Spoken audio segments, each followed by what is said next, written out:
کہ ہم اپنی ڈگڈگی بجانے کے بعد اپنے گھر چلے جائیں اور آپ تالیاں بجانے کے بعد چین کی نیند سو جائیں. ہمارا یقین ہے کہ اگر کچھ برا اور غلط ہے تو پھر اس کا خاتمہ ہونا چاہیے اور ہمیں اس برائی کے خاتمے کے لیے قانون کا ہر دروازہ پیٹنا چاہیے، ہر صاحب اختیار کو جھنجھوڑنا چاہیے اور ہر ذمہ دار کو قانون کے کٹہروں میں گھسیٹنا چاہیے، ورنہ اپنی جان ہتھیلی پر رکھ کر گلیوں گلیوں سچ بے نقاب کرنے کا کوئی فائدہ نہیں. یہی وجہ ہے کہ ہم ہر برائی کے خلاف ایک لڑائی کی طرح لڑتے ہیں. دل دہلا دینے والے رازوں اور پیروں کے نیچے سے زمین نکال دینے والے کرخت اور مکروہ حقائق کو بے نقاب کرتے ہوئے ہم خود کو اور اپنے پیاروں کو سامنے رکھ کر سوچتے ہیں کہ اگر یہ سب ہمارے اپنوں کے ساتھ ہو تو کیا ہو. یہی سوچ کر اکثر غصہ بھی آ جاتا ہے اور ان درندہ صفت انسانوں کے خلاف لڑنے کا حوصلہ بھی. پروگرام سریام کو یہ اعزاز بھی حاصل ہے کہ یہ پاکستان میں الیکٹرانک میڈیا کی مختصر تاریخ کا وہ پہلا پروگرام ہے جس میں کم و بیش ہر اہم پروگرام کا باقاعدہ فالو اپ دکھایا گیا ہے اور آئندہ بھی انشاءاللہ یہ سلسلہ جاری رہے گا. 50 اقساط کے مکمل ہونے پر ہم نے سریام کا ایک خصوصی پروگرام نشر کیا تھا اور تب تک اٹھائے جانے والے ایشوز کے بارے میں یہ جاننے کی کوشش کی تھی کہ کیا ہمارے پروگرام کرنے کے بعد ان مسائل اور معاملات میں کوئی بہتری آئی یا نہیں، ورنہ صرف پروگرام پر پروگرام کرنے کا کوئی فائدہ نہیں تھا. شکر ہے اور ہمیں یہ جان کر خوشی ہوئی کہ پروگرام سریام کو ذریعہ بنا کر اللہ تعالیٰ نے بہت سے لوگوں کی زندگیوں کو تبدیل کر دیا تھا. ہم نے تحقیق کی تو معلوم ہوا کہ بے نقاب ہونے کے بعد کراچی میں فحاشی کے 2 اڈے ختم ہو گئے تھے. ایک اڈا طارق روڈ پر بیوٹی پارلر کی آڑ میں چلایا جا رہا تھا اور دوسرا سولجر بازار میں آبادی کے بیچوں بیچ سریام. قبروں سے مردوں کے بال نکلوا کر ان پر کالا علم کرنے اور سریام کی ٹیم پر سانپ چھوڑنے والا عامل جیل کی ہوا کھانے کے بعد جادوگری ہی چھوڑ گیا تھا. لڑائی میں پیش اس کے چیلے نے پرنٹنگ پریس کے کام کا آغاز کر دیا تھا اور اب وہ پاکستان کا ایک اچھا شہری ہے. اخباروں میں اشتہار دے کر خود کو عامل جبران کہلوانے والا کمبھ کے میلے میں مصری جادوگروں کو شکست دینے کا دعوے دار، کالی ماتا کے آشیرواد کا نام نہاد حامل اور بدروحوں کو اپنے قبضے میں رکھنے کا دعویٰ کر کے منی ٹرانسفر کے ذریعے لوگوں کو لوٹنے والا دھوکے باز اب ایک درزی کا کام کر کے اپنے بچوں کو رزق حلال کھلا رہا ہے. قبروں کی بے حرمتی کروانے، ان میں بدبودار مچھلیاں دبوانے اور ان کی مٹی منگوانے والا مشہور و معروف کمال بابا سریام کے ہاتھوں سریام رسوا ہونے کے بعد اب گارمنٹس کا کام کر کے پاکستان کی ترقی میں اپنا کردار ادا کر رہا ہے. اس نے تو اپنے حلیے میں بھی اچھی خاصی تبدیلی کر لی ہے. اسی طرح پروگرام سریام میں آنے کے بعد اپنی 13 سال کی بیٹی سے جسم فروشی کا دھندا کروانے والے باپ، شکارپور میں گونگوں اور بہروں کے خاندان اور 2 انگلیوں والے گاؤں کے مفلوق الحال لوگوں کی زندگیاں یکسر تبدیل ہو چکی ہیں. یہ سب بتا کر کسی طرح کی بڑائی یا تعریف مقصود نہیں، صرف یہ باور کروانا ہے کہ ہم اور آپ میں سے اگر ہر ایک چاہے اور بھرپور کوشش کرے تو چھوٹی چھوٹی تبدیلیاں لا کر اپنے حصے کی شمع جلا سکتا ہے.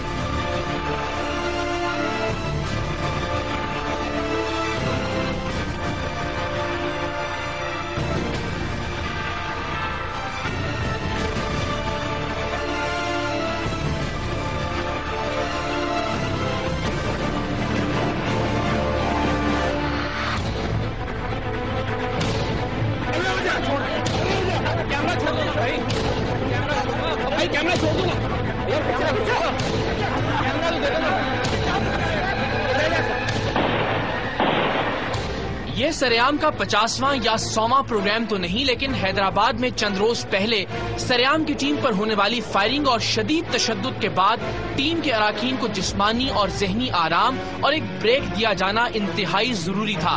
سو کوئی نیا پروگرام کرنے کی بجائے ہم نے ایک لمحے کو رک کر اپنے حالیہ پروگرامز اور ان کے نتائج پر ایک نظر ڈالنے کا فیصلہ کیا ہے.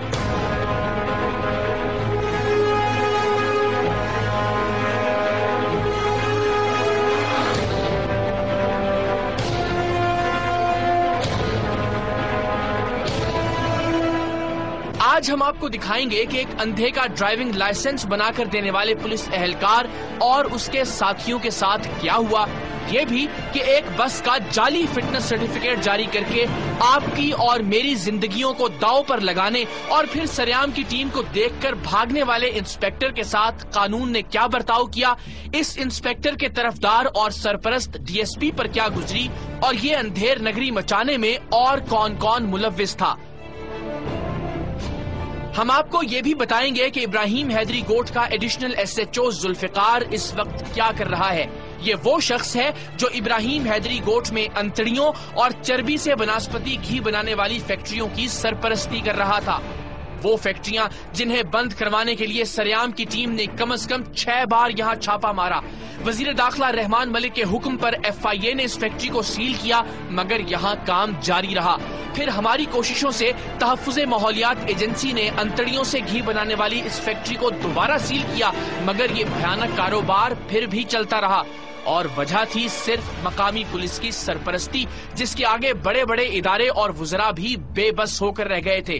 لیکن ہم نے ہر پروگرام کو ایک چیلنج کی طرح سر انجام دیا ہے، سو ہم ہر طرح سے کوششیں کرتے رہے اور بالآخر برائی کو جڑ سے ختم کرنے کا فیصلہ کیا، اور برائی کی جڑ تھا ان فیکٹریوں سے بھتہ لینے والا ایڈیشنل ایس ایچ او، جو آپ کے اور میرے گھروں میں انتڑیوں، ہڈیوں، چربی اور ان میں موجود کیڑوں سے بنا ہوا بناسپتی گھی پہنچانے کا ذمہ دار تھا۔ ہم نے اپنے نمائندوں کے ذریعے اس شخص کو اس علاقے میں گٹکا بیچنے کے لیے رشوت کی پیشکش کی۔ 4000 روپے فی ہفتہ طے ہو گیا، اور اس ڈیل کے سبھی مناظر ہمارے خفیہ کیمروں میں ریکارڈ ہو گئے۔ سریام کی ٹیم کے پہنچنے پر ابراہیم حیدری پولیس اسٹیشن کا پورا عملہ اپنے افسر کو بچانے میں مصروف تھا، مگر ہم نے ہمت نہیں ہاری۔ پروگرام نشر ہوا تو ہمارا خیال تھا کہ پولیس ڈپارٹمنٹ میں کوئی ہلچل ہوگی، کیونکہ سریام رشوت وصول کرنے والے پولیس افسر کی بددیانتی، اس کی ہوس، اس کا لالچ اور اس کی بے ضمیری کھل کر سامنے آ گئی تھی، لیکن محکمہ پولیس نے اپنے بد کردار افسر کے خلاف کوئی کارروائی نہیں کی۔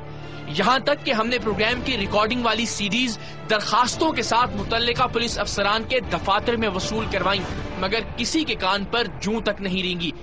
وہ شخص جو زہریلے بناسپتی گھی کی فیکٹریوں سے بھتہ وصول کر کے ان کی سرپرستی کر رہا تھا، وہ پولیس افسر جو ہم سے رشوت لے کر اپنے علاقے میں غیر قانونی گٹکا فروخت کروانے کی ڈیل کر چکا تھا، اور ظاہر ہے وہ زیادہ پیسے لے کر منشیات، فحاشی کے اڈے اور پتہ نہیں کیا کیا چلواتا ہوگا، اب بھی اپنی ڈیوٹی پر تھا، اور ایسا لگتا تھا کہ یہ additional S H O Rehman Malik تحفظ ماحولیات agency, S S Ps, D I Gs, I G سب سے زیادہ مضبوط ہے، کیونکہ اسے کوئی ہلا ہی نہیں پا رہا تھا۔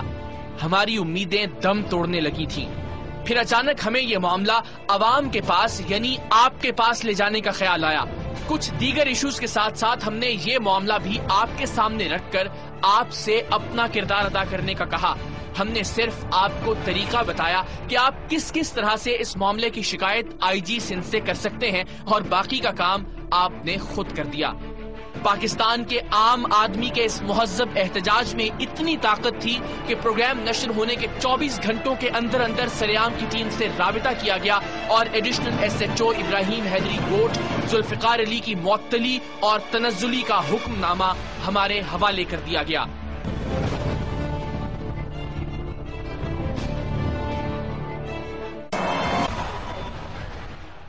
آج انتڑیوں، ہڈیوں اور چربی سے بناسپتی گھی بنانے والی یہ فیکٹری بند ہو چکی ہے، اس لیے کہ اس کی سرپرستی کرنے والا ایڈیشنل ایس ایچ او اب روزانہ کی بنیاد پر پولیس ہیڈ کوارٹرز میں پریڈ کرتا ہے۔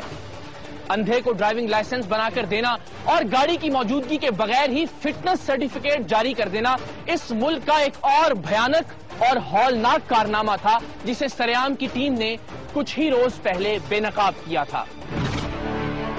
اندھے کا ڈرائیونگ لائسنس بنا کر دینا اور گاڑی کی موجودگی کے بغیر ہی اس کا فٹنس سرٹیفکیٹ جاری کر دینا اس ملک کی پولیس کا ایک اور بھیانک اور ہولناک کارنامہ تھا، جسے سریام کی ٹیم نے چند روز پہلے ہی بے نقاب کیا۔ اندھے کا ڈرائیونگ لائسنس بنا کر دینے والے اور اس کی سرپرستی کرنے والوں کا انجام کیا ہوا، اور جعلی فٹنس سرٹیفکیٹ جاری کر کے آپ کی اور ہماری زندگیوں سے کھیلنے والے انسپیکٹر اور ڈی ایس پی کے خلاف کیا کارروائی ہوئی، یہ بتانے سے پہلے مختصراً آپ کو ان کے تباہ کن کارنامے یاد دلاتے ہیں۔ کارڈ والا بنا دو گے تو بڑی مہربانی ہو جائے گی. کار اور موٹر سائیکل کا نا. ہاں وہ آپ کارڈ والا بنا کے دیں گے. کارڈ والا نا, بک والا تو نہیں. فون کر آ جاؤ. جی وہ تو ہے میرے پاس.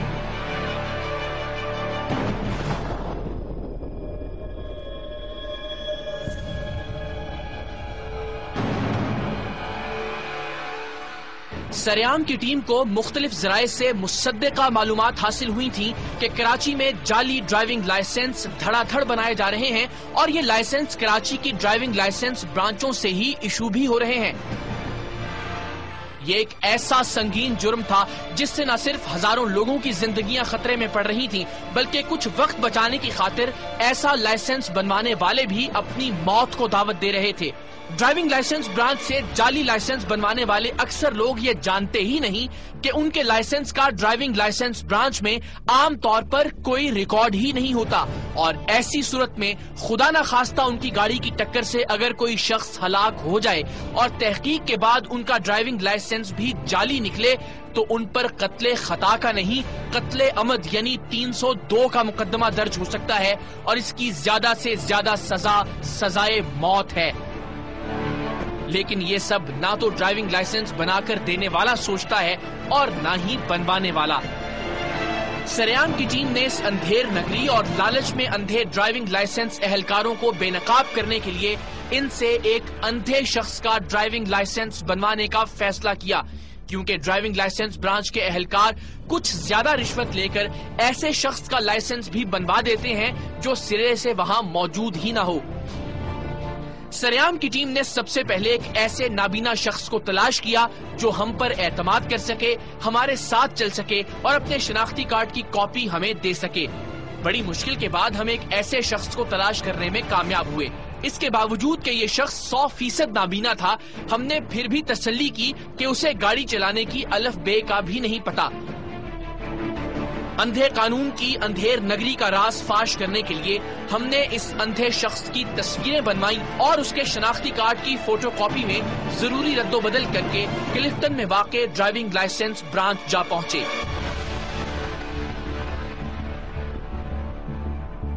ہمارے نمائندوں کو ایسا اہلکار ڈھونڈنے میں ذرا بھی دشواری کا سامنا نہیں ہوا جو انہیں ایک ایسے شخص کا لائسنس بنا کر دینے کو بھی تیار تھا جو سرے سے موجود ہی نہ ہو.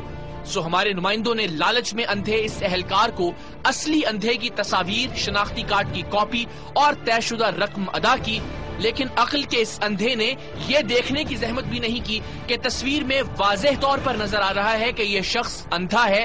اور پھر کچھ دن بعد اسلامی جمہوریہ پاکستان کی ایک ڈرائیونگ لائسنس برانچ سے ہمارے نمائندوں کو ایک اندھے کا ڈرائیونگ لائسنس مل گیا.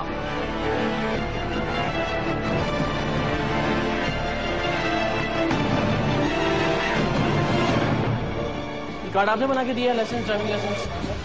کون سا کس نے بنا کے دیا؟ یہ آدمی ہے نا, یہی آدمی ہے آپ نے بنا کے دیا ڈرائیونگ لائسنس, یہ والا.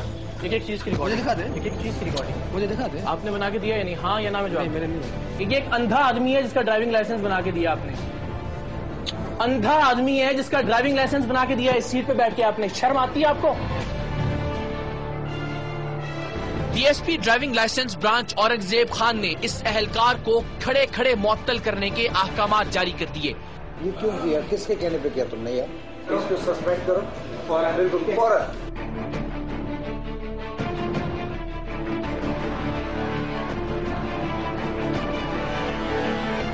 لیکن اس وقت تک ہم نہیں جانتے تھے کہ قصوروار صرف یہ اکیلا شخص نہیں. اس بات کا اندازہ ہمیں کب ہوا یہ ہم آپ کو آگے چل کر بتاتے ہیں. اسی ایپیسوڈ میں سریام کی ٹیم نے ایک اور سنگین سکینڈل پر سے پردہ اٹھایا. کراچی کا موٹر وہیکل انسپیکشن ڈپارٹمنٹ, جس کی ذمہ داری ہے کہ ہر 6 ماہ بعد پبلک ٹرانسپورٹ اور کمرشل گاڑیوں کا تفصیلی معائنہ کرنے کے بعد انہیں فٹنس سرٹیفکیٹ جاری کرے تاکہ یہ گاڑیاں سڑکوں پر موت نہ بانٹتی پھریں. مگر ہر ادارے کی طرح یہاں بھی اندھیر نگری چوپٹ راج تھا. بیشتر گاڑیوں کے مالکان اپنی گاڑیاں یہاں سرے سے لاتے ہی نہیں تھے. تھوڑی سی رشوت دے کر گاڑی کا فٹنس سرٹیفکیٹ حاصل کر لیا جاتا تھا اور اس دوران ان کی گاڑی سڑک پر اپنی کمائی جاری رکھتی تھی.